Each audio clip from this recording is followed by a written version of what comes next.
Welcome back to Inside Politics. Our guest today is the mayor of Nashville. We have all the candidates on the last 7 weeks. We thought we'd bring the real guy on, at least for the next couple of months. Mayor Karl Dean, thanks again for being on the show.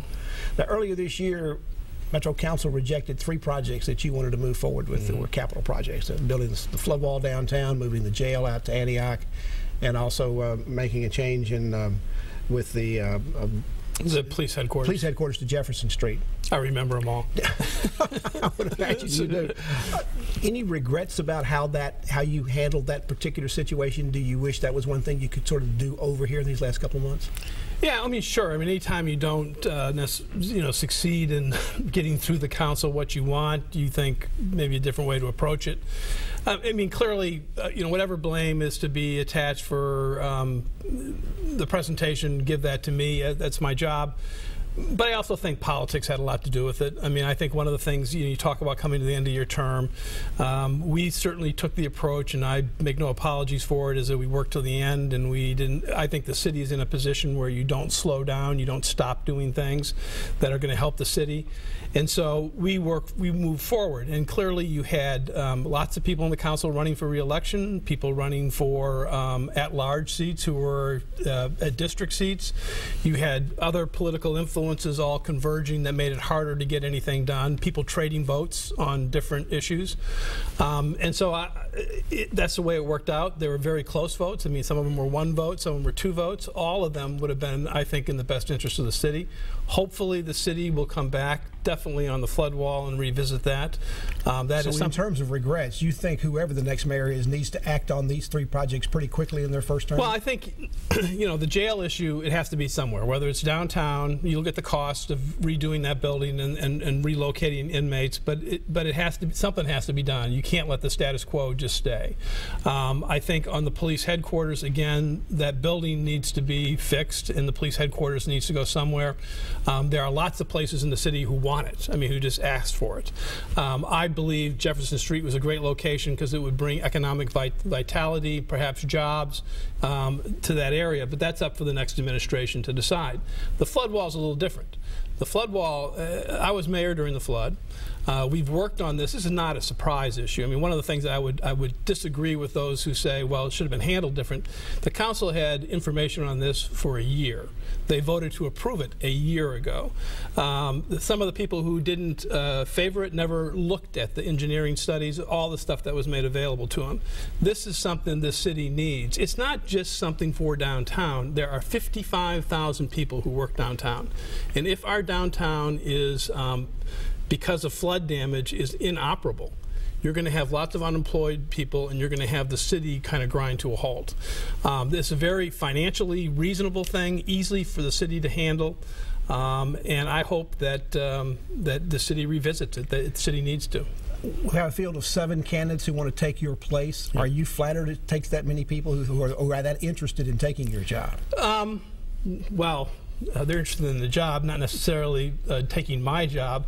They're when I ran, there were 5. I think the city. And you thought that was a big field. I thought that was a big field, but I think that. But I'm not surprised by it. I think number one, it is a good job. This is a great city. It's a city that is clearly on the rise. And being mayor of that type of city is a challenge, but it's also something that is very rewarding. So I'm not surprised that there's that level of interest in it. When your name comes up on the campaign trail from the candidates, it's always been very positive. But there are a couple of candidates, not just in the mayor's race, but some other races, who have also sort of said, well, we focused too much on downtown, and one candidate even talks about spending too much on downtown, and so we're in debt, and that's causing traffic problems. How do you respond to that? I mean, you're taking a little heat, although not by name. Yeah, well, I think politics is politics. Look, you can talk about downtown, but at the same time, these candidates are not mentioning, the work we did at Hickory Hollow. I mean, we took a dead mall there and transformed that area of the county, and the private sector has followed with huge investments.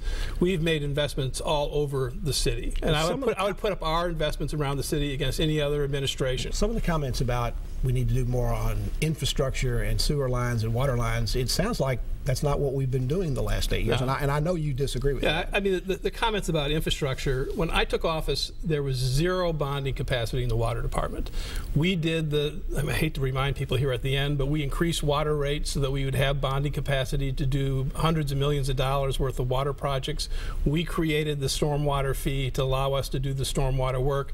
We've done more infrastructure work than I think ever done before, particularly in the area of water. And here, I mean, I get the politics of it. I mean, the candidates look for themes and they look for ways to make their presentation. Our city is in very good financial condition.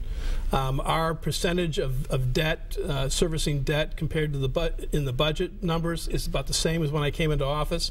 Our money in reserve Our credit rating is not in peril, as you might read from some of the others. And our money in reserve is actually more. So what would they not have invested in? Would they say I would not have invested in the convention center, which resulted in really tremendous economic gain for the city? Would they not have done the aggressive sidewalk projects we've done? Would they not have invested in Antioch? Would they not have invested in new schools, new police precincts?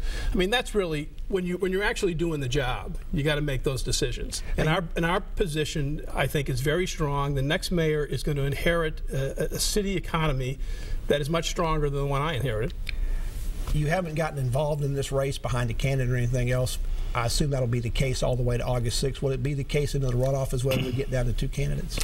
I would assume so. I mean, I don't want to make a binding statement, but I would assume so. I think there's been a tradition of the city mayor not being involved, and it's probably a pretty good tradition. A lot of your close associates are supporting Charles Robert Bone. Is that any indication of where you are personally and who you might be voting for? I mean, you say a lot. I mean, some are, and some are supporting other candidates, and I am remaining out of it. The three charter amendments on the Metro ballot, two of them would actually affect the council. Both would extend term limits from 2 terms to 3.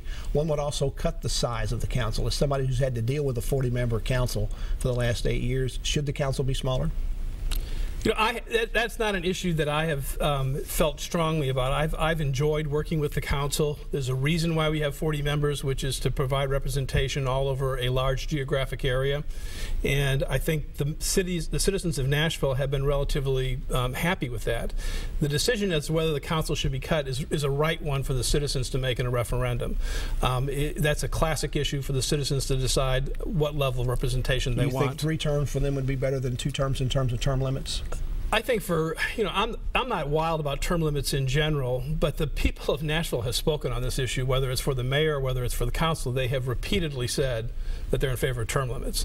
And so whatever happens, I'm fine. But I don't see a big desire to change the charter out there. But I could be wrong. That should be, and it is, up to the voters. Mayor Karl Dean's our guest on Inside Politics. Our conversation with him continues on the other side of this break. Stay with us.